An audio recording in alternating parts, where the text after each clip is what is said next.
이제 앞으로 이런 일은 점점 더 가속화될 것입니다. 성경이 이것을 2600년 전에, 500년 전에 예언을 해놓고 있습니다.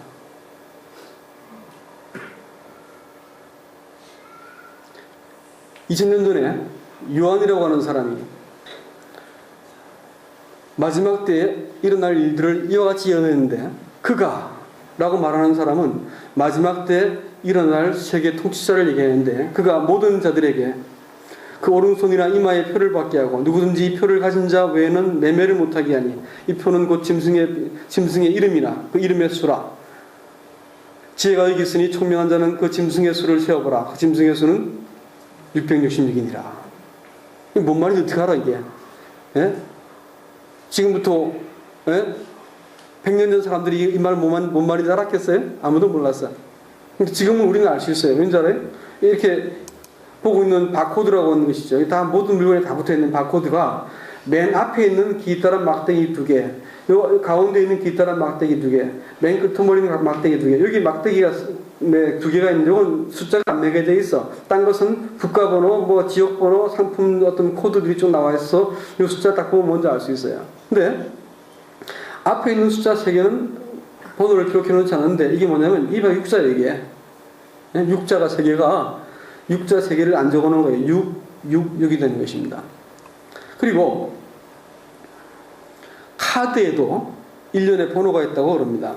그래서 아멕스 카드, 아메리칸 익스프레스, 뱅크 카드, BC 카드 말이요. 이런 것들이, 비자 카드 같은 것들이 다 1년에 숫자가 있는데 111, 333, 55 뭐 이렇게 되어 있답니다. 근데 한 가지가 빠져 있어.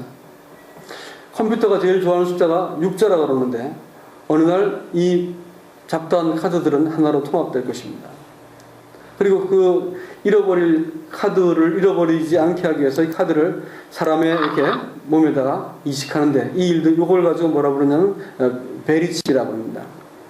이것은 사람 몸에 흐르고 있는 전류만 가지고도 평생 동안 쓸 수 있는 그 쌀알 만한 크기의 이 칩인데 주사기로 이렇게 사람 몸에다 이식을 합니다.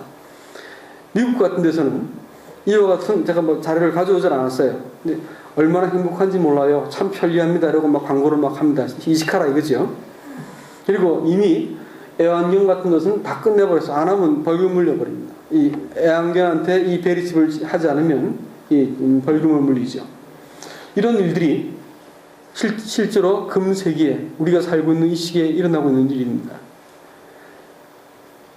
성경은 이걸 가지고 매매를 하지 못하게 만든다라고 했으니까 뭘까요? 틀림없이 카드를 얘기하는 것이고, 666이라는 숫자를 어떻게 알았겠어?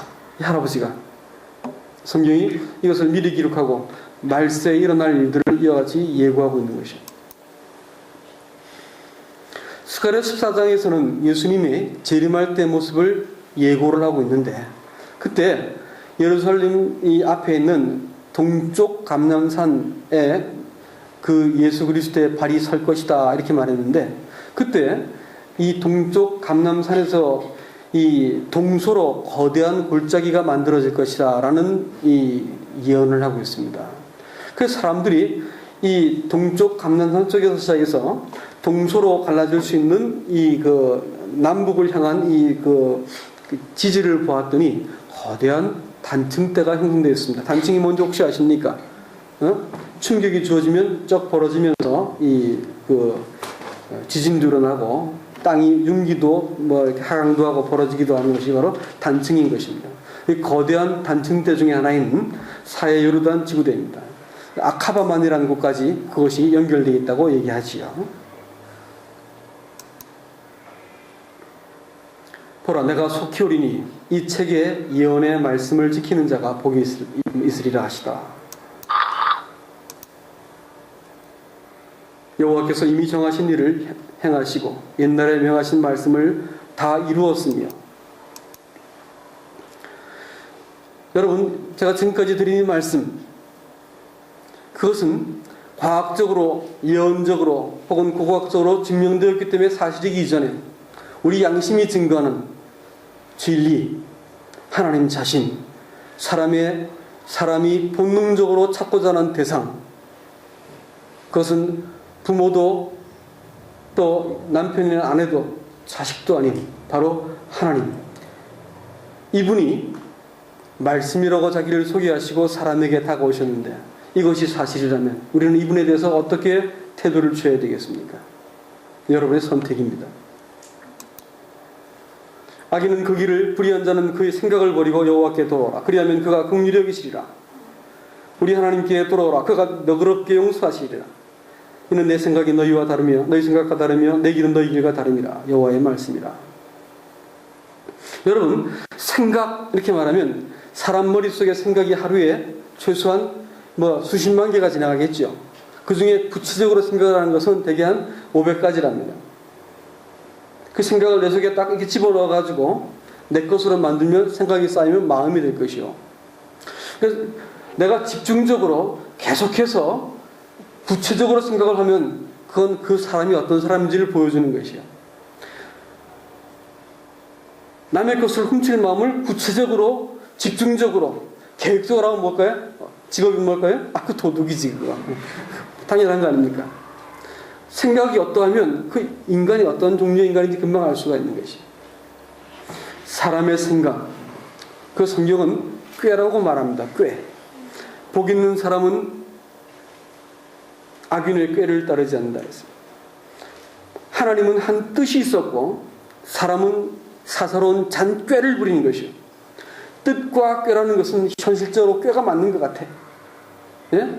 꾀를 선택하고 나면 이 사람은 틀림없이 죄인의 길, 죄인의 길이라고 하는 것은 뭐냐? 그것은 하나님이 없는 채 사람이 선택한 삶의 수단입니다. 하나님이 안 보고 있다 이게야. 그렇기 때문에 내가 꽁수를 부리고 야로를 치고 해도 문제가 없는 거예요.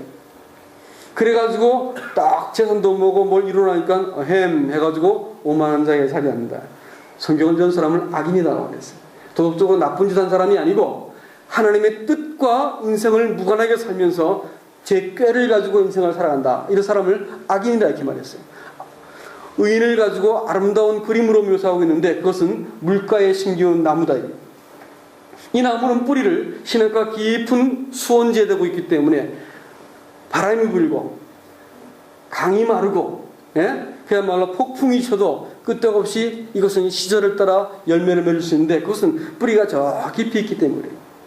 프랑스 보르고뉴 지방에 그 포도주가 세상에서 제일 맛있는 것 중에 하나랍니다. 근데 거기는 포도를 심으면 그냥 2년이나 혹은 그 정도 되면 수확을 시작하는데 이건 6년이 돼도 이게 수확할 줄을 몰라. 왜 그런 줄 아십니까? 땅이 너무 촉박해가지고 얘가 살아남으려고 그냥 뿌리를 6년 동안 내리고 해서 마침내 땅 밑에 있는 밑에 있는 그 수원에 뿌리가 딱 닿으면 그때부터 열매를 맺는 거예요. 그 뜨거운 햇살을 견디고 촉박한 땅을 뚫고 지나가서 그야말로 마르지 않는 수원에 딱 닿으면 그때부터 열매를 맺는데 매우 향기롭고 좋은 포도가 맺히는 거예요. 그런데 의인을 가지고 뭐라고 얘기하고 있냐면 이 뿌리를 물가에 들이운 사람이다 이렇게 했는데 주야로 주의 말씀을 묵상하는 자로다 이렇게 했어요. 자, 낮에 주의 말씀을 묵상하는 것은 하나님 믿는 사람 이렇게 알겠는데 밤에 잠도 안 자고 묵상할 이유가 뭘까? 잠은 자야지. 안 그래요? 잠도 못 자고 묵상을 해. 이상한 사람이죠. 왜 그럴까요? 하나님 믿는 사람도 고단한 일이 겪는다는 말이에요. 예? 하나님 믿으면 나 문제 한 개 없다 이렇게 하면 이상한 사람들이에요. 예?